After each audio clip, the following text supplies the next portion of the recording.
How dare you defy me?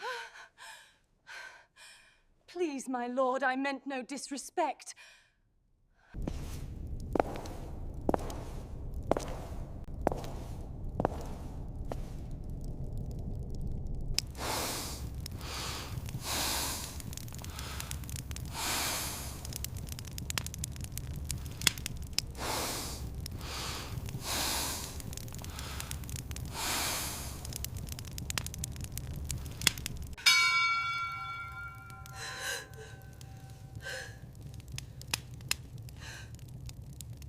Hey guys, tonight we kick off a haunting journey to uncover the true person behind the glittering crown of Henry VIII, the six-time married king who turned his wedding nights into inescapable nightmares, where his queens never knew if they'd make it to dawn, or what terrors awaited them the moment they stepped beneath the royal dome.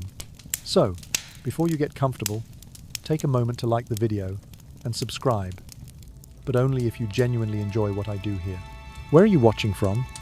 And what time is it there? Now, dim the lights. Maybe turn on a fan for that soft background hum. And let's ease into tonight's journey together. You think you know Henry VIII, the six-time married king who founded the Church of England. In reality, there are plenty of details that history textbooks shy away from. Right from the start, I want you to lean back, close your eyes for a moment, and reimagine the whole picture. Because Henry VIII was far worse than anyone could imagine. He wasn't just a flamboyant monarch, he was a gluttonous meat and wine machine with a colossal body, so massive he needed pulleys and levers to move around the palace. Did you know Henry's waist measured 54 inches, taller than the average person? He weighed around 400 pounds, while an average man back then tipped the scales at about 140 pounds. But obesity wasn't even the scariest secret. His legs were colossal abscesses, oozing sores with decaying flesh that fell onto the floor like debris, causing his servants to scamper away every time they got close. The stench was so overwhelming that everyone held perfumed cloths to their faces when approaching him. Even the shoe boys had to draw lots to see who'd be lucky enough to touch that horrific skin. And then there's the even more gruesome post-mortem detail. Henry's corpse decomposed to such an extent that gases built up inside and literally blew his coffin apart. Imagine that scene. Splintered wood and human remains scattered down the streets of London, a stench so powerful it drove everyone and the stray dogs running away. Picture that at midnight, and you'll feel your pulse quicken in the dark. But Henry VIII didn't stop at monstrous feasts and festering wounds. He also lived in crippling paranoia. He was convinced everyone sought to kill him, so he set up countless spy networks, eavesdropped on his own children, and tunneled secret escape passages. In his bedchamber, bows and daggers were stocked by his pillow, and armed guards kept watch through the night. How would you sleep under those circumstances? Just hearing doors creak, creak in a room like that would make your heart race. Surprisingly, despite 6 queens, Henry only beheaded 2. The rest endured psychological torments far worse than execution.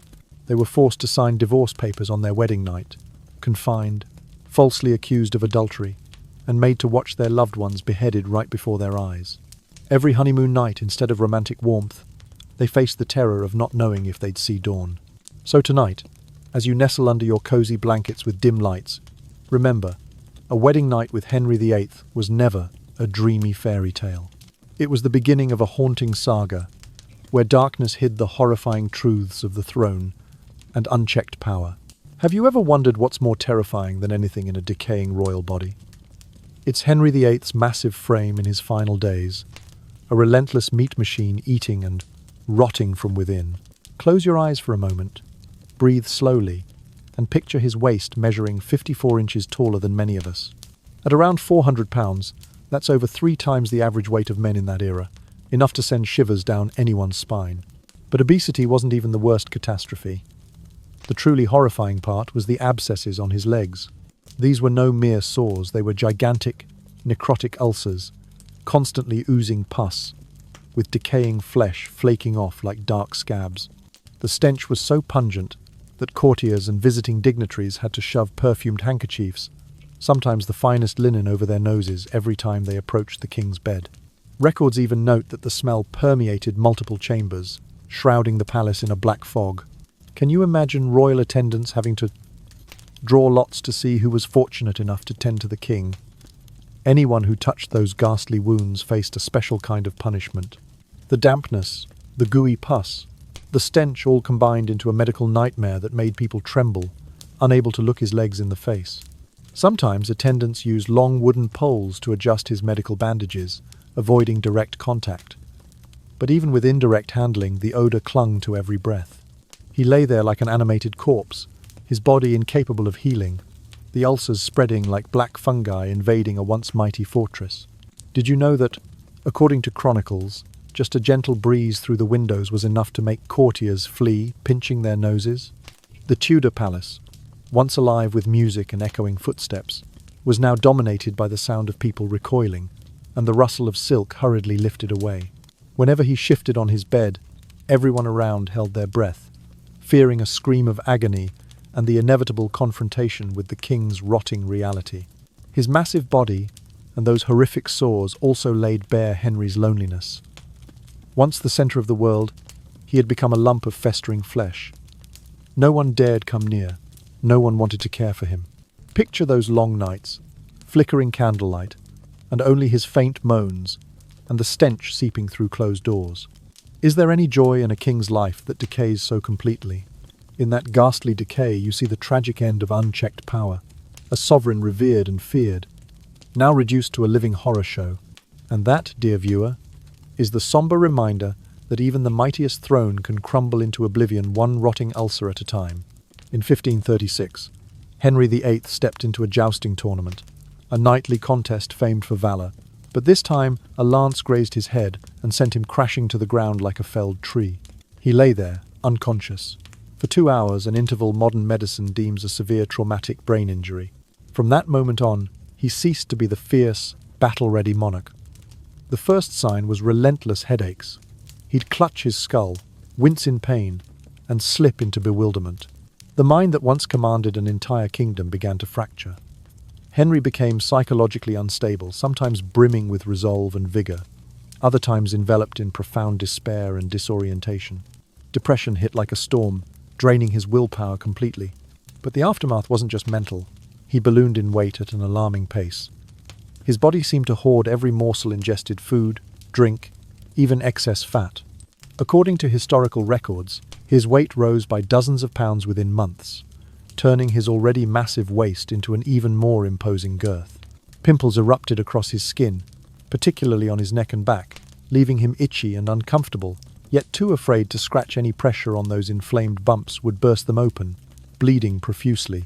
Today, experts believe Henry VIII suffered from Cushing's syndrome, a hormonal disorder caused by excess cortisol. This condition explains his symptoms: truncal obesity, a moon-shaped face, acne, patchy hair loss, and wild mood swings. Imagine waking to a swollen face in the mirror, horrifying, but for Henry, this was his daily reflection, an unrecognizable countenance staring back. Tragically, his court physicians, though aware of the signs, dared not suggest treatment. Any mention of the king's health equated to treason. Picture that. Attendants standing silently by his bed, watching him writhe in agony, yet no one dared speak out. Henry's physical and emotional isolation reached a peak. In his final years, the tragedy escalated. He lost control of his bowels. The prospect of using the chamber pot became a nightmare. He feared an accident at any moment. His courtiers had to invent a special mobile throne, wheels under the seat and a pulley system for lifting and lowering, complete with sturdy armrests. Whenever he needed to move, the entire retinue would heave on the ropes, the pulley whining like an abandoned clock in the castle. Now, imagine that scene. A mechanical chair rattling through corridors lit by flickering candles, accompanied by Henry's faint groans whenever he shifted. The Tudor palace, once echoing melodies and steady footsteps, now reverberated with the squeak of wheels and the pungent odour of medieval medicinal herbs. Each movement reminded the once grand sovereign that his body had become a prison, entrapped by the cold mechanics of decay and unhealable psychological wounds. So, you see, the jousting accident in 1536 didn't just injure Henry VIII, it unleashed a cascade of suffering, crippling headaches, erratic moods, dramatic weight gain, Cushing's syndrome, and that bizarre mobile throne. A single blow led to a relentless decline, dismantling a ruler of unparalleled authority and leaving behind a legacy of horror for future generations to whisper about. So you've journeyed with me through the painful twists and hidden horrors of Henry VIII's life, from his gargantuan frame to his heart-wrenching isolation. Now, steel yourself as we dive into the most critical section, the unspeakable terrors faced by his 6 queens on their wedding nights. If you haven't already, be sure to hit like and subscribe so you don't miss the upcoming, spine-chilling chapters. Everyone only knows that 2 of Henry VIII's 6 wives were beheaded, but their wedding nights held psychological horrors far beyond mere executions. We begin with his first wife, Catherine of Aragon, the Spanish princess of Ferdinand and Isabella, who should have enjoyed a night of ceremony and joy. Instead, she entered Greenwich Palace, weighed down by dread. From the very first moment, Catherine was led to the wedding bed in a candlelit chamber, not to revel in bliss, but to endure suspicion. Henry, after days steeped in the aroma of wine and fatty feasts, was not always warm. He had once implied that Catherine respected him, but failed to ignite passion. She felt an ominous silence as everyone waited to see if she could fulfill her duty. The bridal chamber was eerily quiet, devoid of courtly music. Catherine heard only the guards' boots, the rustle of heavy drapes, and her own quickened breaths. She wondered, is this truly the first night of a queen's life, or the start of an inescapable nightmare? The air felt stifling. The waxy candle scent masked the fear and loneliness. Catherine tried to calm herself by quietly reciting prayers, but each invocation echoed alongside Henry's exasperated sighs. He would sometimes grin mockingly, then abruptly turn away, leaving her stranded in uncertainty, unsure whether to offer a polite smile or remain silent. A creeping fear of failing to produce a son began to haunt her, despite her initial confidence in her royal destiny. Throughout the night, Catherine endured waves of emotion. Hope that she might be accepted, utter confusion over her husband's unpredictable moods, and sheer terror at the heavy click of the locked door.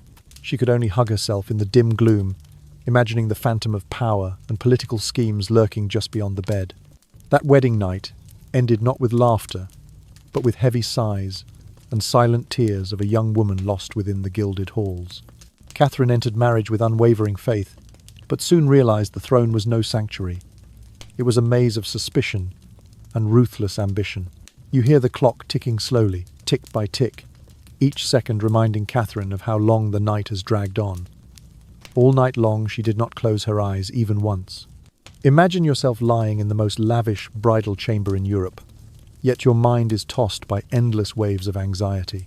Catherine of Aragon, whose full name is Catalina de Aragon, was born in the year 1471, the eldest daughter of King Ferdinand, the Fortunate, and Queen Isabella the Catholic. She grew up in the magnificent Alhambra Palace in Granada, nurtured in the radiant glow of Spain's Reconquista. From childhood, Catherine received a strict education. She studied Latin from the age of 6, mastered Italian, and even a few phrases of French, and became well versed in the Holy Scriptures and Christian literature. She had 2 younger brothers, Juan and Ferdinand, and a younger sister, Juana, who would later become Queen of Castile. Her royal lineage taught Catherine early on that power is born of responsibility and that personal happiness must give way to family duty. Catherine's journey to England began with a political alliance between 2 great powers.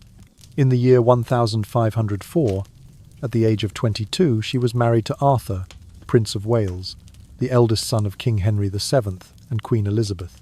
When Arthur died only months after the wedding, Catherine became a young widow. Yet thanks to her service to the English crown in campaigns against France, she remained in London.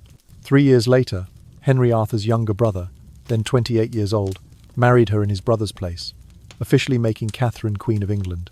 That union marked a turning point. She went from Spanish princess to Queen of England, bearing the title Queen Consort, until she bore a male heir. Now, in the bridal chamber, all the glorious images of her past lay shattered by overwhelming confusion. Catherine spent the entire night awake, sitting at the edge of the bed, hands clasped in prayer. She thought of her parents, of the sunlit Alhambra Palace in Spain, of late-night lessons with the friars, but could not fathom how many political traps lay ahead. Regret gnawed at her as she wondered, should I have agreed to marry someone I barely know? Is this misstep sending my fate spiraling downward? The pressure intensified when Catherine recalled her mother's instruction. "You must bear a son." In her mind echoed the whispered words of courtiers. "Without a prince, the alliance between our houses will crumble. The Spanish princess will be cast aside." That thought made her shiver, a cold sweat trickling down her brow. She told herself, "I must remain strong. I must prove my worth, even if this haunting wedding night etches fear into my heart." When the clock chimed the second hour, Catherine tried to close her eyes, but the flickering candlelight on the ceiling kept her wide awake. She felt her body trembling beneath the silky sheets, each chill running down her spine. Have you ever lain in a place of luxury, yet felt as if you were lying in a damp crypt? That was her sensation, both overwhelmed and paralyzed. In the rare moments of mental clarity, Catherine harbored a simple longing. If only I could be in the Hampton Court Gardens right now, gazing at the roses and listening to the birds. But that reverie vanished with Henry's heavy footsteps entering the room. Her heart clenched. Would the king have the patience to understand a young wife's fears? Or would he simply regard her as a political pawn to be replaced if she did not fulfill her duty? Each time, Henry tapped lightly on the bed's edge, a simple sound reverberating in her chest like a funeral drum. Catherine knew she had no choice but to face it. She told herself, "I must be brave, must smile when he speaks, must appear enthusiastic before the courtiers." Yet inwardly she longed for the dawn's light, for her solitude and dread to temporarily recede, granting her a moment's peace before the storm to come. Finally, when the last candle guttered out near sunrise, Catherine, too weary to close her eyes, could only lie there clutching her pillow and whisper a prayer. "Grant me strength, O Lord, that I may endure this first night's trial." In that moment, she realized that the life of a queen is not merely a glittering crown, but an unending series of battles against fear and suspicion, a long journey only just beginning. After that haunting wedding night, Catherine of Aragon's life did not grow any calmer. On the first day after her marriage, she awoke to the dying glow of candlelight, the silken sheets still warm from the previous night. But instead of blessings, she was thrust into courtly rituals, the vow ceremony, a Thanksgiving mass, and a grand procession. And you know, when your mind is still churning with, "Did I make the right choice?" endless pageantry only amplifies your terror. A queen's first duty was to conceive. Catherine fully understood that pressure. The entire kingdom awaited a prince. Each morning, she reported to the royal nurses and chambermaids for health checks, then attended lavish feasts. Meals were never just meals. They served as tests to prove her body's capacity to nurture a royal heir. Can you imagine the weight of every courtier's glance at your stomach?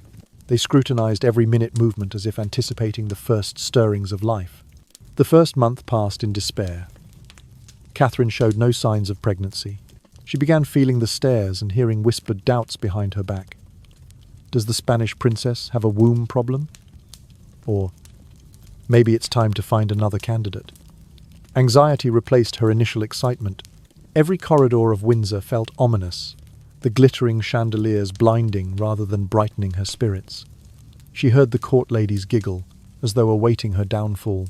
After 2 months, Catherine was allowed to return to the Alhambra to recover physically and mentally under her family's care. Yet her heart remained heavy. Each return to London felt like stepping into a tightening vice, the palace lights burning with cold scrutiny. She turned to incessant prayer, hoping for a miracle prince. Night after night, she knelt before the altar, listening to wind howling through the shutters, whispering, "Grant me strength to endure this trial." Heal. When the third quarter of her first year expired, Catherine's pregnancy was declared impossible, a devastating blow. The royal council convened swiftly. Should her marriage be annulled on the grounds of unsuitability? Henry VIII began to grow distant, his face as cold as ice whenever Catherine approached. The pressure crushed her, inflicting unimaginable pain. The palace became an arena, and she the lone combatant fighting for both her life and her title. Yet Catherine refused to yield. Recalling her parents' exhortation, "Power belongs to the resolute," she sought support from Spanish nobles and the Holy See, hiding any suspicion surrounding her marriage. Secret letters were dispatched. Pleas for papal intervention flew across Europe in ink and tear-stained missives. Each night, when the palace fell silent, Catherine toiled by candlelight, drafting appeals to secure her place in this maelstrom of power. Now picture Catherine stepping into the castle courtyard, her cloak heavy on her shoulders, her eyes a mix of determination and sorrow. She was waging war not merely to bear a son, but to preserve the honor of both the Spanish crown and the English throne. The months following her wedding were no honeymoon. They were a life-or-death odyssey, where Catherine confronted both physiological fears and political conspiracies. So you've journeyed with me through Catherine of Aragon's haunting days, from her terrifying wedding night to the tense months beside the throne. Now, clutch your blanket, fluff your pillow, and steel yourself for the next chapter.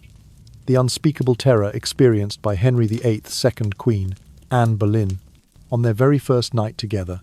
Anne Boleyn, whose full name is Anne Boleyn, was born around the year 1491 in Hurstpierpoint, Sussex. She was the daughter of Thomas Boleyn, a powerful noble at the English court, and Lady Elizabeth Howard of the Duke of Norfolk's lineage. The Boleyn family was wealthy, likened to the right hand of King Henry VII, thanks to their military and political contributions. Anne had two younger brothers, George and William, and a younger sister, Mary, who later married into English nobility. From childhood, Anne received a rigorous education. She spoke fluent French, Latin, and some Italian, and was sent to the French court as a lady-in-waiting, where she learned graceful etiquette, European culture, and developed a love for poetry and courtly music. Anne's path to the throne began when she returned to England and captured the attention of Henry VIII, by then bored with the cautious, reserved Catherine of Aragon. Henry became enamored by Anne's agility, wit, and proud charm. In the year 1536, stepping in for his late brother Arthur, Henry married Anne, making her queen in a ceremony comparatively simple to other power marriages. At the moment the crown was placed upon her head, Anne felt a blend of joy and unease. She sensed the enormous burden to sit beside the most powerful king in Europe, produce a male heir, and validate the Boleyn lineage. She wondered, can I fulfill this duty? Will my prince maintain peace between England and France? The pressure grew when she recalled her father, Thomas Boleyn's words. You must bear a prince, otherwise the Boleyn name will vanish. In her mind echoed the courtier's whispers. Without a prince, Anne will be merely a temporary replacement. These thoughts brought Anne regret. She questioned whether the Queen's path demanded too much sacrifice of personal freedom and happiness. The splendid banquets and the crowd's adoration could not mask the loneliness and fear lurking at every turn. Each morning, Anne faced midwives checking her reproductive health, physicians palpating her abdomen, and nobles inquiring about pregnancy. Every embrace of Henry stirred the fear within her. Is she pregnant or not? Anne sought to fortify her spirit by writing letters to her parents, seeking solace in music to wash away tension, and occasionally meeting influential nobles to bolster her standing. But when night fell, Anne was tormented by the fear. Will I still be queen tomorrow? The relentless tide of Tudor court power tolerated no misstep. She understood that dazzling throne could consume the life and honour of anyone unable to maintain resolve. Did you know that Anne Boleyn's wedding night took place on the 25th of May, 1533? Close your eyes, take a gentle breath, and imagine stepping into the sumptuous bridal chamber at Whitehall Palace, once a free-spirited young woman at Parisian court functions, now on the threshold of a perilous royal world. Anne entered the room as dusk settled, candlelight dancing across gilded walls and deep crimson carpets. The air felt heavier than any ceremony she had ever witnessed. She recalled the laughter at the wedding banquet, but now only the echo of guards' footsteps in the corridors remained. The heavy wooden door slammed shut behind her, sealing off her familiar world and ushering in a profound solitude. Her heart pounded as she touched the silk-covered bedpost. She glimpsed the intricately embroidered pillows and smooth silk sheets, yet dared not linger, fearing that a moment's comfort would unleash her rising anxieties. The scent of rose petals, meant to mask the wax, now mingled with broken licorice undertones beneath the flickering flames. Each waft of fragrance whispered, "You've left behind your old life to enter this labyrinth of royal intrigue." Henry appeared amid jade and silk, impeccably dressed, yet his gaze was far from warm. Instead, it bore into her like a predator sizing up prey. Have you ever felt goosebumps simply from someone's piercing stare? That was Anne's sensation, equal parts exhilaration and terror. She forced a smile when Henry asked perfunctory questions. "Are you comfortable?" Or, "Is the chamber warm enough?" But the smile barely held inside. She wrestled with the question. Can I produce a prince to secure the throne? Will Henry's curiosity turn to disappointment? As Henry approached, Anne felt her pulse skip a beat. She heard the delicate rustle of lace brushing her underarm, the soft friction of fabric against skin that made her shiver. She recalled peaceful European evenings where she sang freely now. Every subtle touch of Henry on those priceless sheets felt like a reminder. You are queen now, no longer a carefree girl. All night, Anne could not find rest. She lay cocooned in costly silk, ears straining for every sound, wind whispering through the shutters, the gentle snap of curtains, Henry's soft sighs. She wondered, do I have the courage to live under such calculating smiles? Just before dawn, as the last candle burned low, Anne rose, pillow wet with tears and sweat.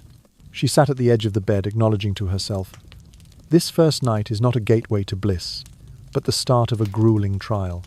She whispered a final prayer. Grant me strength, O Lord, that I may not falter beneath this crown's weight. After months of wavering between hope and the pressures of the throne, Anne Boleyn's life ended in unavoidable tragedy. Once she failed to bear a prince, Henry VIII turned his back on her with astonishing speed. From her lofty position as a powerful queen, Anne was swiftly accused of adultery, treason, and plotting to kill the king, charges fabricated by Henry himself and his courtiers to strip her of power. Throughout her trial, Anne maintained a proud and composed demeanour. She did not beg or plead. She simply insisted on her innocence, until the very end. In her final days, Anne was imprisoned in the Tower of London, where she listened to the guards' boots echoing down the cold corridors and the tolling bell that signalled her impending execution. She spent her time praying, writing farewell letters to her parents and sister, and bracing herself for her fate. On the morning of the 17th of May, 1536, Anne Boleyn donned a black Tudor cap and a purple robe, the royal colour of mourning, to mount the scaffold. Before kneeling, she glanced once toward the tower, as if whispering a final goodbye to the royal dreams she had built. The executioner's sword fell in a single, clean stroke, severing her life and leaving a lasting mark on the court and the history of England. Anne's death was not merely a personal tragedy, but also a testament to the cruelty of absolute power. Her name was expunged from official records, and the image of the young, vibrant queen was buried beneath the dusty stones of Westminster Abbey, where her body was laid to rest, where she should have been honoured in glory. Posterity remembers her not only for her tragic end, but for the fierce spirit of a woman who dared to love, to resist, and to accept the price of her convictions. Thus, from the eager young woman who first entered the palace to the majestic queen on the throne and finally to the victim of courtly intrigue, Anne Boleyn wrote a chapter of Tudor history saturated with blood and tears. But the Tudor saga did not end here. Next, we will meet the third wife, Jane Seymour, who brought Henry VIII a brief moment of peace and ultimately bore him his long-awaited son. Stay tuned for the next installment to discover her very different fate. On the 25th of June, 1536, as the final glow of sunset dyed Hampton Court pink, Jane Seymour slowly entered her bridal chamber. By day, there had been laughter and cannon fire. Tonight, only the echo of guards' footsteps on the cold stone corridor remained. Can you imagine that feeling? In a grand palace, Jane found herself confined to a space barely large enough for her lonely heart and racing mind. When the heavy wooden door shut, the day's revelry was swallowed whole. Jane thought, do I deserve this title? She looked around, the white silk bed embroidered in gold, Aubusson tapestries lining the walls, alabaster vases emanating lavender scents. Everything appeared perfect, yet fear surged within her like a gathering tide. First, Jane feared she might fail to produce a prince. She had heard the stories of Catherine of Aragon and the tragedy of Anne Boleyn, both punished for not fulfilling their duty. Whenever she heard Henry's quiet breath beside her, her heart ached. Does he truly place his hopes in my future child? Could she manage it? That pressure weighed heavier than any sword. Second, Jane feared betrayal from those around her. Clearly, she was not Henry's first choice, but the king who had weathered a storm of marriages. She wondered, Will I be falsely accused of adultery or treason like the queens before me? Every step in the darkness felt like a reminder. The court was not a place for the faint-hearted. Third, she feared herself. Jane felt compelled to be flawlessly gentle, to comfort the king in his irritability, and to smile for the courtiers' chatter. She had no right to show fatigue or doubt. Every word, every gesture had to be perfect, like a precious gem admired by a throng. The pressure to be impeccable seemed to strangle her spirit. Fourth, Jane feared loneliness. There was no genuine friendship among the lady-in-waiting sisters. No parents nearby, only the invisible expanse of power. She wondered, is there anyone who truly stands by me? As night fell, Jane curled beneath silk sheets, listening to the winds moan through the shutters, questioning whether a real shoulder existed on which she could lean. Finally, Jane feared an uncertain future. She understood that conceiving a child was not enough. It had to be a son, and that son had to survive. With each passing day, she checked her body and told herself, there must be a sign, even the smallest one. That anticipation felt like a blade piercing her heart, driving her to a state of relentless tension. Throughout that night, Jane could not close her eyes for even a moment. She sat at the edge of the bed, clutching her pillow, whispering a silent prayer. Grant me strength and wisdom to overcome this trial. When dawn finally broke, Jane wiped away her tears, straightened her back, and prepared for the day ahead, the day she would face court officials, health inspectors, and her own anxious heart. After that anxious wedding night, Jane Seymour's life gradually took on an unexpectedly rich texture. Only a few weeks later, she discovered she was pregnant, a quiet, yet profoundly significant joy. This first fruit of marriage earned Jane praise throughout the court. The gentle queen has fulfilled her mission.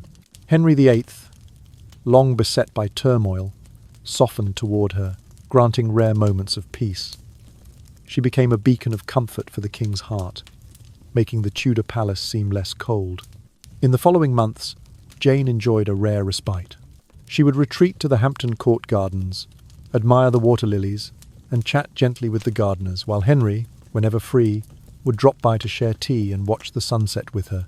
No longer under the urgent pressure to conceive, Jane savoured the simple joys of life. A morning cup of tea, a hot gingerbread biscuit, and the cheerful song of birds in the garden. In July of the year 1537, Jane gave birth to the long-awaited Tudor prince, Prince Edward. This news seemed to redeem an entire dynasty. Henry VIII was indescribably delighted, shortening the ceremonial procession through the city for his new son and bestowing generous rewards upon the Seymour family. Jane's renown soared. She had transformed from the demure figure beside the throne into the celebrated mother of the realm. However, Jane's happiness was short-lived. Only days after childbirth, her health began to decline rapidly. A caesarean birth under the rudimentary medical conditions of the 16th century left her with a severe infection. High fever persisted, and excruciating joint pains tormented her, robbing her of sleep night after night. On the days she lay weakened in her bed, Henry would take her hand and whisper words of comfort, but even his love could not heal her physical wounds. 30 days after the prince's birth, Jane drew her final breath in the king's arms on the 16th day of October in the year 1537. The palace was shaken. The entire court wept in grief. The mournful trumpets sobbed, and mourning banners were flown across the city. Jane departed at only 35 years of age, leaving behind a lonely king and an infant Edward, named in her honour Edward Seymour, son of his mother. Jane Seymour's tragic death cast a long shadow over Henry and posterity alike. She was interred at St. George's Chapel, Windsor, with full state honours, her coffin draped in crimson velvet and adorned with white lilies, symbols of purity and sacrifice. On the day of her funeral, Henry VIII could not conceal his sorrow. He wore his mourning cap, lamenting throughout the procession, and more than once attempted to approach the coffin for a final glance, but had to restrain his anguish. Jane's passing left a profound void in Henry's heart. She was the only wife he mourned without immediately dissolving the marriage, and also the one who finally gave him the son he had yearned for his entire life. Jane closed her chapter as queen with this final wish: teach Edward to be a good man and preserve peace for England. And so, from the gentle girl elevated to queen, to the brief glow of marital happiness, and finally to her tragic sacrifice born of duty and devotion, Jane Seymour ended her journey in sorrow. Now, prepare yourself for the next chapter as we meet Henry VIII's fourth wife, Anne of Cleves, with her brief yet dramatic and equally amusing marriage story. Did you know that Henry VIII's fourth wife, Anne of Cleves, was born in the year 1190 as the second of 6 children of Duke John III of Cleves and Princess Maria of Jülich-Berg? Anne grew up at Düsseldorf Castle in the Ruhr region of Germany. Raised among medieval ruins and the temperate climate of Europe, the House of Cleves was not as wealthy as the Spanish or English royal families, but it maintained close diplomatic ties with its neighbours, landing Anne on the shortlist for politically advantageous marriages. From childhood, Anne was schooled all day in her native German, and then learned Latin and French to communicate with visiting royalty. She did not study Latin as deeply as Catherine of Aragon, nor achieve the literary sophistication of Anne Boleyn, but her multilingual skills proved invaluable for diplomatic messaging. She had one brother, William, who later succeeded as Duke of Cleves, and 4 sisters, all trained as European nobility in the arts of theatre, calligraphy, and the preparation of medicinal herbs. Anne's path to the English throne began when Henry VIII sought to strengthen his anti-French alliance in the year 1539. Through the recommendation of the Duke of Norfolk, a senior English courtier, Henry received a letter proposing marriage to Anne of Cleves. That letter described Anne as one of the fairest princesses of northern Europe. Intrigued by such extraordinary beauty, Henry viewed a portrait painted by Hans Holbein and promptly agreed to the match.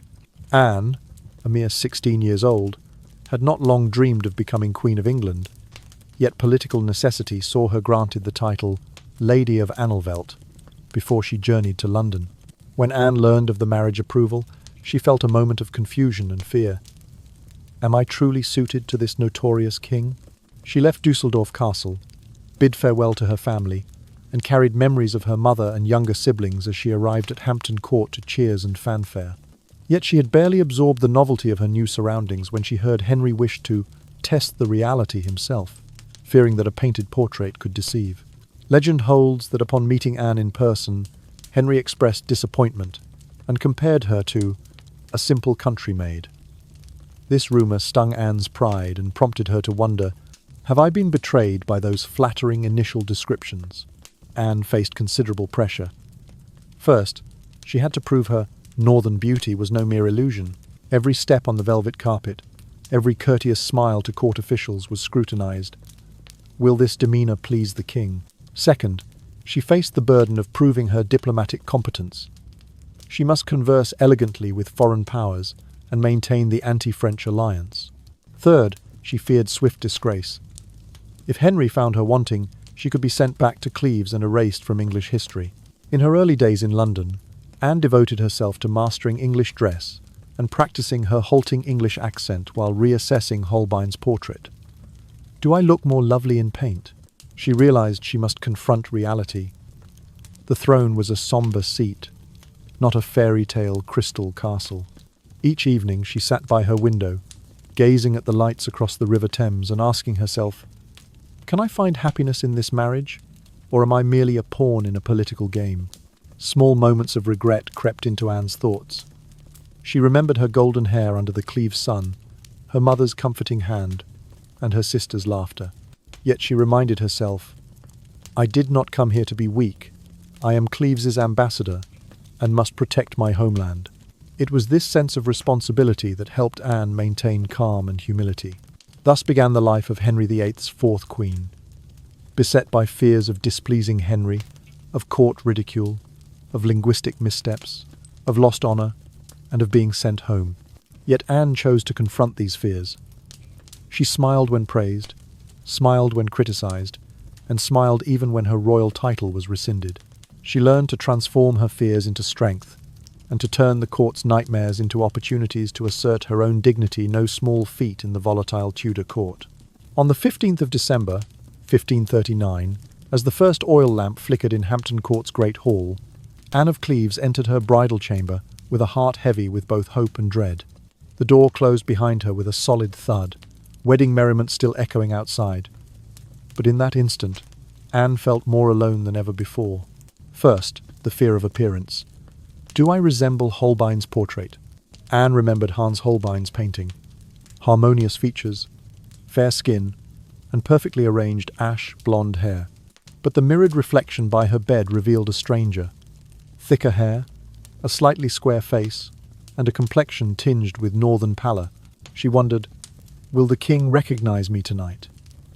Each lamp's glow only highlighted perceived flaws, making Anne tremble at the thought she might have failed the portrait's promise. Second, the fear of rejection and return to Cleves. If the king's displeased, where will I go? Anne understood the Tudor court as a ruthless chessboard. A single twinge of the king's boredom, a whisper about fallen beauty, could see her dispatched back to Dusseldorf without a second thought. The prospect of heading home to her family's disappointed faces haunted her. Third, the fear of language and cultural difference. Will I grasp the courtiers' whispers and hushed laughter? Her English, punctuated by a German accent, made every word a potential misstep. When Henry approached, she had to rein in body language, a slight bow here, a careful smile there, and wonder if she could convey genuine humility. Fourth, the fear of her queenly duty. Can I bear a son? The Tudor machinery awaited her womb's pulse. Each intimate gesture with Henry felt like a fertility test. She bore the weight of her parents' hopes, the king's expectations, and the court's anticipation. Beneath the faint candlelight, she envisioned the taunt, "No prince, and you'll be sent home." Have. Fifth, the fear of loneliness at court. Is there anyone truly by my side? Throughout Hampton Court's corridors, she heard only guards' footsteps and the whisper of attendants. No close friends, no nearby family. Anne felt like a lone stone in a raging river. That night, she clutched her velvet blanket, listening to Henry's breathing as the last shred of security. Sixth, the fear of power plays. Who waits to undermine me? The Tudor court was a maze of intrigue. 3 years earlier, she had served Anne Boleyn and witnessed plots and betrayals. Now in the Queen's seat, Anne realized she stood at the storm's eye. Any courtier could be an adversary with a single word or a suspicious look. All through that night, Anne could not close her eyes. She sat by the casement, gazing at the moon partially veiled by oaks, whispering, "Grant me strength and wisdom." When dawn's first light crept in, Anne drew a deep breath, smoothed her silk gown, and readied herself for her first day as queen, even as her fears lingered like the mist that had yet to lift. After the anxious days of her wedding night and the relentless pressures of the throne, Anne of Cleves entered a new chapter of her life when her marriage to Henry VIII was officially annulled on the 9th of January, 1542. It was a decision unprecedented in English history. A queen freed from her role without punishment or stain of crime. Anne received the title King's Sister, took up residence at Richmond Palace, and enjoyed a generous pension. Post-marriage life granted Anne freedoms few Tudor women ever experienced. She moved to Syon Abbey, a medieval convent on the banks of the River Thames, where she lived in quiet reflection, tended flower gardens, read the scriptures, and received distinguished visitors. The Cleves family sent letters of congratulations on her new life, while Henry VIII occasionally referred to her as his dear friend, praising her gracious demeanour and unwavering loyalty. Anne relished this period of unobserved freedom, freer than any wife he had ever had. Yet even with her newfound freedom, Anne could not escape feelings of emptiness and loneliness. On cold winter evenings at Syon Abbey, she recalled her bewildering wedding night and the wind's howl through Hampton Court's windows. Many times she wondered, have I traded my life away for a political marriage? But she quickly steadied herself. An unsuccessful marriage could not strip her of her right to live on her own terms. Anne devoted much energy to charitable works. She sponsored orphanages, provided scholarships for poor girls, and contributed to the founding of hospitals. Her reputation spread throughout London as a model of compassion and patience. It is said that when Queen Catherine Parr ascended the throne, she would often visit Anne for advice on maintaining harmony at court. In the year 1577, Henry VIII died, ending the tumultuous Tudor dynasty. Although no longer queen, Anne retained her honorary rank and continued living at Syon Abbey. She witnessed 5 successive reigns, from Edward VI to Mary I and then Elizabeth I. Whenever political upheaval arose, Anne maintained a deft diplomatic distance. avoiding all entanglements to preserve her own safety. Finally, on the 16th of July, 1597, Anne of Cleves drew her last breath at Vernon House in Chelsea at the age of 64. Though she was neither executed nor felled by acute illness, her death evoked sympathy. A life lived behind palace walls, across tempestuous marriages, then withdrawn into too much solitude. Many historians suggest that it was this late-life loneliness removed from the court, left only with memories that was the true, tragic death hidden in her soul. Anne's funeral took place at St Mary's Church in Lambeth, in a solemn yet simple ceremony reflecting her humble and virtuous life. She was interred beside her kin, not under grand tombs, but in a modest vault inscribed, Anne of Cleves, wife of Henry VIII, gentle friend of the realm. Thus, from the Cleves maiden chosen as a political pawn, to the Queen of England whose marriage was annulled, and finally to the elderly noblewoman who closed her life in tranquility, Anne of Cleves carved out a distinct fate in Tudor history. She did not fight for the throne, but triumphed over herself with compassion and resilience. Now prepare to meet the fifth Queen, Catherine Howard, whose brief but intense tragedy will be the most dramatic of Henry VIII's 6 marriages. Did you know that Catherine Howard, the fifth wife of Henry VIII, was born around the year 1523 in Lambeth, near London? She was the youngest of 7 children of Lord Edmund Howard, a minor noble of the Howard family, and Lady Joyce Culpeper, of the Culpeper lineage in Kent. The Howards were renowned for their loyalty to the Tudor dynasty, yet also infamous for scandal and living beyond their means. From childhood, Catherine was raised in a household much poorer than her noble status suggested. Her father was often absent, her mother struggled to maintain the family's reputation, and her older brothers looked down on their frail youngest sister. Unlike other princesses, Catherine did not attend prestigious schools. She learned from tattered books and volunteer tutors at home, mastering basic Latin and a few phrases of French enough to read the scriptures and participate in royal ceremonies. Her education did not match that of her sister-in-law Anne Boleyn, nor the formal training of Catherine of Aragon, but Catherine possessed a captivating grace, a delicate face, and a cheerful innocence that endeared her to everyone. Catherine's introduction to the list of royal brides began when she served as a lady-in-waiting to Anne of Cleves at Hampton Court. In the year 1541, Henry VIII, having divorced Anne and witnessed the tragic death of Jane Seymour, continued his search for fresh delight in marriage. He had heard rumours of Catherine's free-spirited beauty and enchanting smile, and, recalling his own youthful innocence, quickly fell under her spell. To the court's eyes, Catherine became the king's new diversion, a charming princess notably younger than 20. On the 27th of April, 1541, following a modest coronation ceremony at St John's Chapel in Whitehall, Catherine officially assumed the title Queen Howard. In that moment, she stood before a mirror for the first time, wearing a golden crown wrought with images of exotic birds, and the Tudor rose, feeling both elated and utterly terrified. She wondered, "Am I truly worthy of this crown?" As court music swelled and nobles cheered, Catherine heard only her pounding heart and nameless dread. The pressures descended in waves. First, she had to prove she was not the naïf of gossip. Every step on the velvet carpet was scrutinized for courtly grace. Second, Catherine feared the Howard family's legacy of political intrigue would draw her into court plots. After all, only 3 years earlier, Anne Boleyn, also a Howard, had been condemned for treason. Third, she faced the terror that a single misstep could cost her life. Henry VIII was famed for his wrath, and his word was law, whether it praised or condemned. Catherine could not help but regret her carefree childhood by the Thames, the afternoons spent among daisies with her sister Mary, and the street vendors' calls in the market. She asked herself, "Have I sacrificed true happiness for a thirst for status?" But almost at once, she reminded herself, "Is there any other choice? Here I stand before all, so turn fear into resolve." End of cham. During her first nights, Catherine stayed awake, sitting by the Whitehall window to watch fireflies against the dark sky, whispering, "Hold fast to my smile, master my panic." She learned to conceal her thoughts and to offer Henry a tender gaze despite the loneliness in her heart.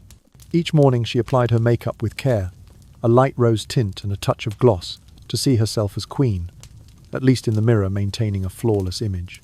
In the days that followed, Catherine was occasionally permitted into the privy garden, finding solace beneath fruit trees and listening to birdsong. In those moments her heart felt eased, as if escaping the royal web. Yet whenever Henry called, "Catherine!" from the corridor, she forced her brightest smile, squared her shoulders, lifted her chin, and returned his greeting, even as fear flickered in her eyes.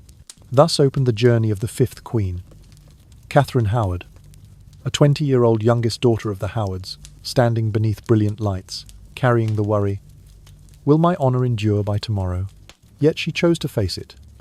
Every smile, every step, every greeting driven by the desire to hold onto the throne and to find her own happiness. This is the beginning of the next chapter in the tragedy and hope of the youngest Tudor queen. On the 27th of April, 1541, as candlelight flickered across Whitehall's vaulted ceiling, Catherine Howard entered her bridal chamber with a heart in turmoil. The heavy wooden door slammed behind her, sealing off the triumphant drumbeats of her coronation and leaving only the sound of her own quickened breath.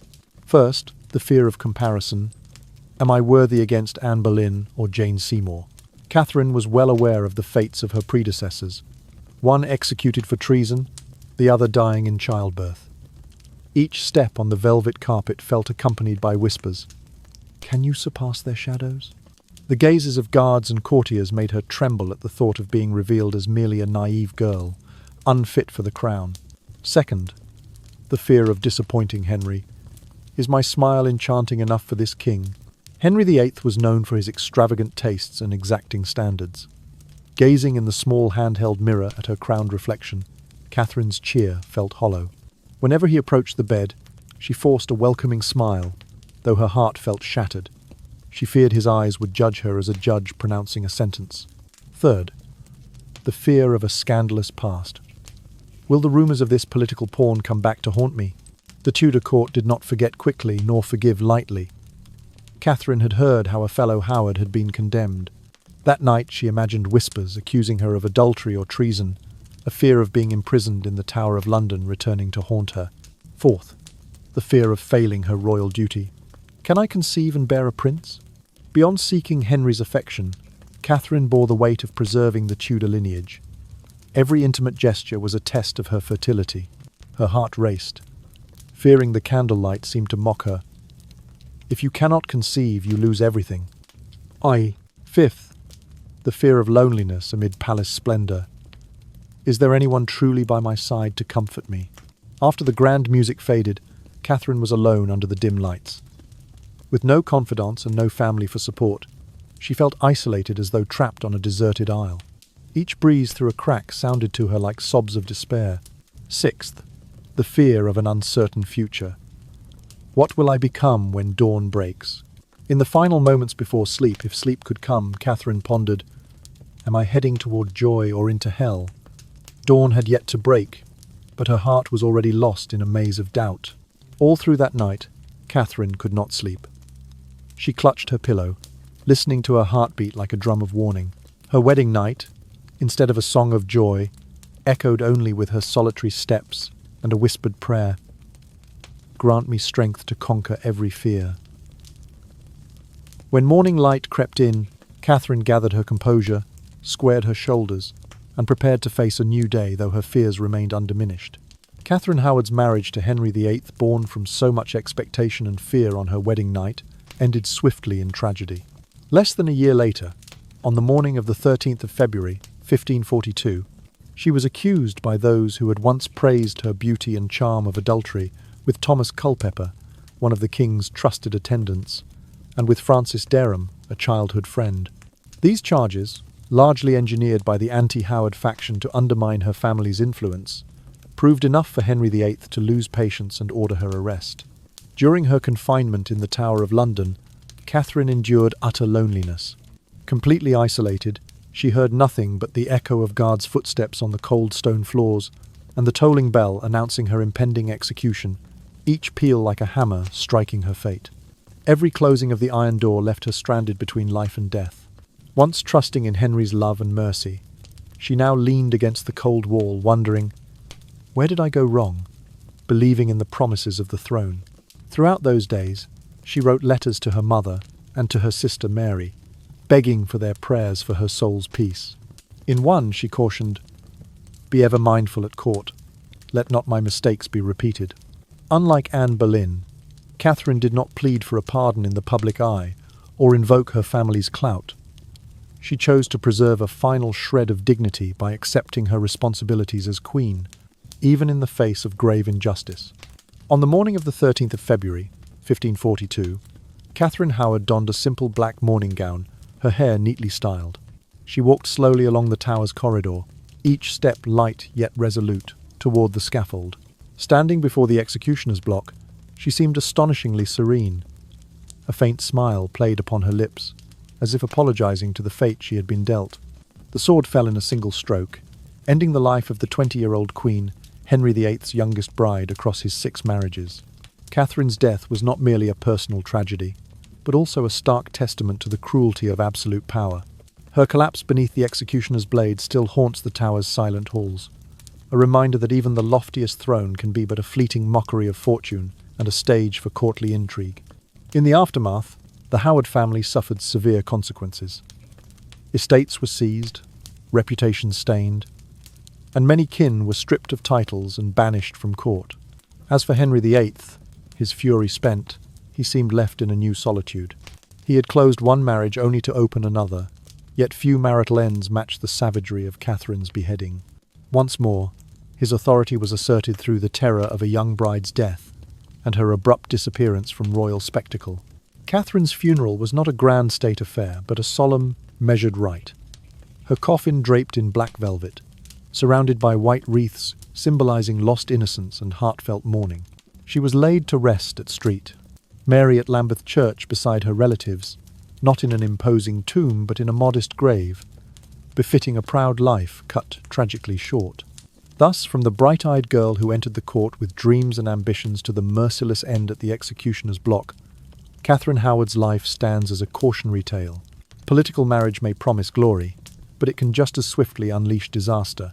And so the Tudor Chronicle turns its final page on a queen only in life by name, and looks ahead to the 6th and last wife, Catherine Parr, the sole survivor of Henry VIII's matrimonial trials, whose tale of true affection, sharp intellect, and skillful peacemaking awaits in our next chapter.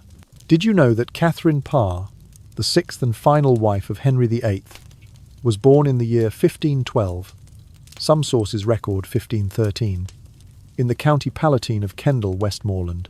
She was the youngest of 3 children of Sir Thomas Parr, a loyal statesman of the Tudor court, and his wife, Maud Green, daughter of the Deputy Treasurer, Thomas Green. Catherine had 2 older brothers, William and John Parr, both of whom served the crown in high office, and one sister, Anne Parr, who later became Princess of Wales by marrying the heir apparent. From her earliest years, Catherine enjoyed an unusually advanced education for a 16th century woman. She learned to read Latin, French, and Italian, became well versed in the scriptures, the works of Erasmus, and scholastic literature. Her mother, Maud Green, devoted herself to instilling in her daughter a broad knowledge of European culture, courtly manners, and, in particular, the burgeoning ideas of religious reform. By her 20s, Catherine was composing poetry, editing theological texts, and even organizing public lectures, roles that would have been considered bold for a woman of her time. Catherine's path to the English throne was paved by 2 earlier marriages. In the year 1513, she married Sir Edward Burgh, a middle-aged nobleman. After his death 5 years later, she wed Lord John Neville, Duke of Somerset, in 1528. When Liberty, Duke of Somerset Neville's brother, fell from favour and was imprisoned for political intrigue, Catherine once again found herself a widow. Left with only her extensive learning and sterling reputation for virtue, she won the respect of both nobles and statesmen. In the year 1543, following the death of Jane Seymour and a succession of failed nuptials, Henry VIII sought not merely a new queen but a companion for his declining years. He encountered Catherine in her role as gentlewoman to the young Prince Edward and caretaker of the 3 royal daughters, Mary, Elizabeth, and the infant princess. Catherine's gentle nature, compassionate heart, and talent for smoothing courtly disputes swiftly captured Henry's affection. On the 12th of July, 1543, they were formally wed in a modest but dignified ceremony at St. Mary's Chapel in Hampton Court. The moment Catherine stepped onto the raised dais, she felt a rush of joy mingled with trepidation. She wondered, am I truly worthy of this king who has endured so many trials? Beneath the soft glow of candlelight, memories of past marital failures, courtly gossip, and the loss of a widow's independence surfaced. Yet she steadied herself with the thought, I have not come here for personal ambition, but to serve the realm and safeguard the future of the young heirs. Pressures descended from every quarter. First, Catherine must establish herself not as the king's final infatuation, but as an intellectual companion, one who could sustain religious and political stability after years of turmoil. Second, she faced the fear that resentful factions of the Howard and Neville families, both linked to her by birth, would exploit any misstep to manipulate the court. Third, Catherine bore the responsibility of serving as a nurturing mother to the three adolescent princesses while continuing to guide Prince Edward in learning and virtue. In those early nights following her wedding, Catherine's heart did not soar as it had in youth. She stayed up late drafting theological addresses for the king, translating biblical commentaries to refine the Church of England's liturgy, and collaborating with bishops on ecclesiastical reforms. She asked herself, will my sermons help quell the religious strife tearing the kingdom apart? Balancing her reformist convictions with traditional loyalties, she feared alienating both camps. Catherine did not regret her choice. She believed deeply in her mission. She used her influence to temper the king's harshest punishments of reformers, much as Henry himself once pardoned clandestine preachers. She organized private tutoring sessions for Princess Mary and Princess Elizabeth, acting as a bridge of reconciliation among the three royal children who had once suffered their father's estrangement. The strain reached its zenith when Henry VIII died in early 1547. Catherine became regent and stepmother to the young King Edward, guiding the nation through its critical transition. She worried whether the realm would hold steady under the new monarch, whether reformist power would be fully realized or crushed by the conservative faction. Yet she remained resolute, convening Parliament, issuing reform statutes, and simultaneously overseeing the king's health. In her final months, Catherine battled illness and the weight of state affairs. She passed away on the 14th of September, 1547, at the age of 35. Though she did not meet her end by sword as previous queens had, her death was nonetheless tragic. A woman who gave her utmost in service to royal honour and national peace. Thus, from the Kendal maiden nurtured in learning and virtue, Catherine Parr became Henry VIII's last queen, a confidant, a mother of the realm, and the only wife to outlive the king through 6 turbulent marriages. Her life stands as a testament to the power of intellect, compassion, and the art of maintaining harmony within the Tudor court.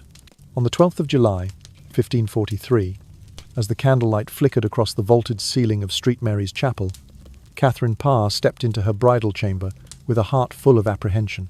The intricately carved wooden door closed behind her, silencing the applause of congratulation and making way for her own sigh of vague yet weighty fear. First, the fear of overwhelming responsibility. Catherine knew that tonight was not merely her wedding night, but the moment she officially embraced the mission of Mother of the Realm. Every breath beside Henry was a promise to bear an heir. In her mind, she asked, do I have the strength to carry the hopes of the entire dynasty? The wavering light playing upon her neatly styled hair made her pause, wondering if the future was too heavy to bear. Second, the fear of comparison to her predecessors. Catherine understood she followed in the steps of 5 other queens. Anne Boleyn had been executed for treason. Jane Seymour had died in childbirth. Anna of Cleves had been set aside. Catherine Howard had been arrested and beheaded. She could not help but tremble at the thought, will my fate be any different from theirs? Each glance around the lavish chamber seemed to summon those past destinies as harsh warnings. Third, the fear of widowhood. Catherine had already been widowed twice, first by Sir Edward Burgh, then by Lord John Neville. Tonight, she wondered, will this marriage last longer, or will I become a widow for the 3rd time? The uncertainty tightened her heart, bringing back memories of hurried nuptials and distant rumours of estrangement that made her shiver. Fourth, the fear of displeasing the king. Henry VIII was notorious for his absolutism. Catherine recalled a warning from an experienced courtier. A gentle word may soothe him, one wrong word may ignite his wrath. Tonight, every greeting, every comforting touch was a negotiation. Will this smile and this look put the king at ease? She knotted her stomach in worry. Might a single misstep provoke his anger? Fifth, the fear of religious differences. Catherine held reformist views, while Henry remained ambivalent between reform and conservatism. On her wedding night, she feared any whispered theology might reach his ears and spark suspicion. Does the Queen harbour designs on the new church? The reformist message was a double-edged sword, threatening both her safety and the court's harmony. Sixth, the fear of loneliness in a vast palace. When the music died away, she was left alone beneath the falling candlelight. With no parents or siblings at her side, Catherine heard only her own breath and the wind whistling through the window. She wondered, is there anyone who will truly hold my hand when I falter? Her solitude in the seat of power magnified every fear. Seventh, the fear of losing personal freedom. Becoming queen meant surrendering control over many aspects of her life, her attire, her schedule, even her voice in minor decisions. Tonight, with her husband resting beside her, Catherine thought quietly, will I still be myself, or merely Catherine the Queen? The erosion of her autonomy felt like a blade to her heart. Throughout that night, Catherine could not close her eyes. She sat by the window, watching the moonlight glimpse through the oaks, whispering a prayer. Grant me strength and wisdom to fulfill my duty.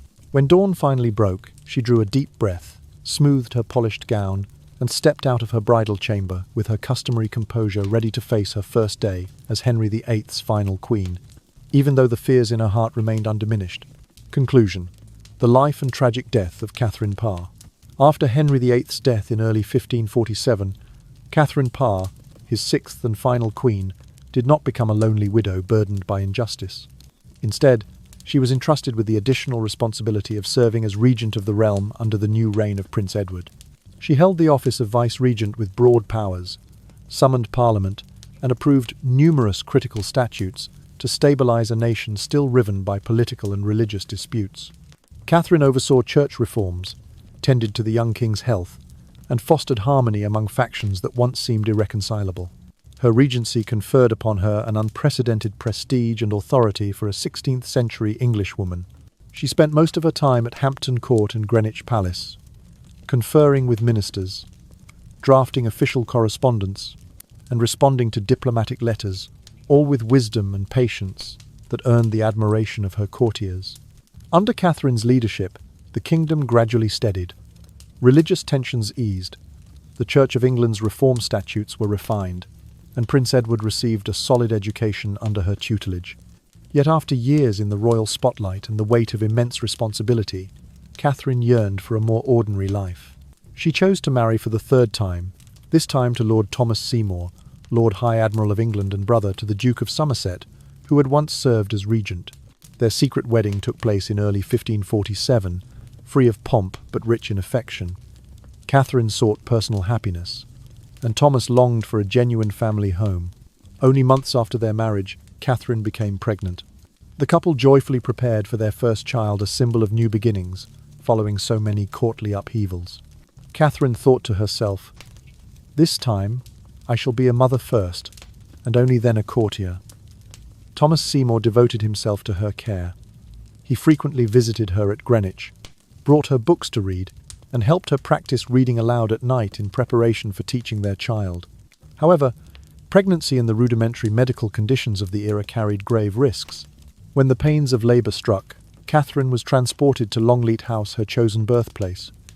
Happiness seemed complete when the newborn's cry filled the air, and she collapsed into Thomas's arms. But within days, she developed a high fever and lapsed into delirium. The symptoms of a postpartum infection, what today might be called puerperal sepsis, sapped her strength day by day. Catherine Parr breathed her last on the 14th of September, 1548, at the age of 36. Her death was not by the sword, nor by political machination, but by the very life she had just ushered into the world. Thomas Seymour mourned deeply. "Nothing is more painful than losing the beloved wife who has just given me our precious child." Catherine's death was the tragedy of a woman who had once held the highest offices in the realm, only to fall victim to the perils of motherhood. Her funeral took place at St. Arse, Mary's Church in Lambeth, in a solemn yet understated ceremony. Her coffin draped in purple velvet, a royal mourning colour, and adorned with white lilies symbolizing lost purity and virtue. She was interred beside her Parr relatives, beneath a modest gravestone inscribed with her contributions to the realm.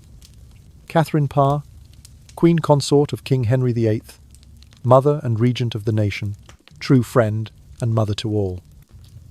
The tragic end of Catherine Parr closed a brilliant chapter in Tudor history. She not only survived 6 tumultuous marriages, but also left a legacy of intellect, compassion, and the ability to unite a fractured court. From the learned girl of Kendal to the powerful queen, and then the mother of the nation, Catherine Parr won her place in history through heart and mind. Her life and tragic end remain a lasting testament to the strength and sacrifice of a woman who truly served her king and her country. Across the 6 tumultuous marriages of Henry VIII, from Catherine of Aragon to Catherine Parr, each queen confronted common fears: anxiety over the duty to produce heirs, the dread of being compared to predecessors who once occupied the throne, loneliness within a vast palace, and the fear of losing personal autonomy. On their wedding nights, they all felt the crown's weight upon their shoulders, one step into paradise and simultaneously into a labyrinth of suspicion and intrigue. Fear of the duty to secure the succession. From Catherine of Aragon, pressured to bear a son, to Jane Seymour, heralded when she produced Prince Edward, each queen heard the court's refrain: you must provide the heir. In modern life, workplace or family pressures similarly compel us to prove our worth and to overcome them. We must share our burdens, seek help, and find moments of rest. Fear of comparison and obscurity. Anne Boleyn, Catherine Howard, and Anna of Cleves, each panicked when their real lives failed to match flattering portraits, when rumours disparaged them, or when they felt like the king's latest amusement. Today, amid social media's flood of perfect images, we too can fall into the comparison trap. The lesson: each person is unique. Our value lies not in praise or criticism, but in how we trust and love ourselves. Fear of loneliness in power. Though wearing the crown, many queens felt isolated in their opulent households, lacking a confidant's shoulder. In modern life, however successful we may be, we still need a support network of family, friends, and colleagues. Always stay connected, sharing joys and struggles with people you trust. Fear of losing personal freedom. Becoming queen meant surrendering control over attire, schedule, and even one's own voice. Today, though we may not wear crowns, we can still pressure ourselves into societal molds. The takeaway: honor your inner voice and set healthy boundaries in work and relationships. Each queen's unique qualities.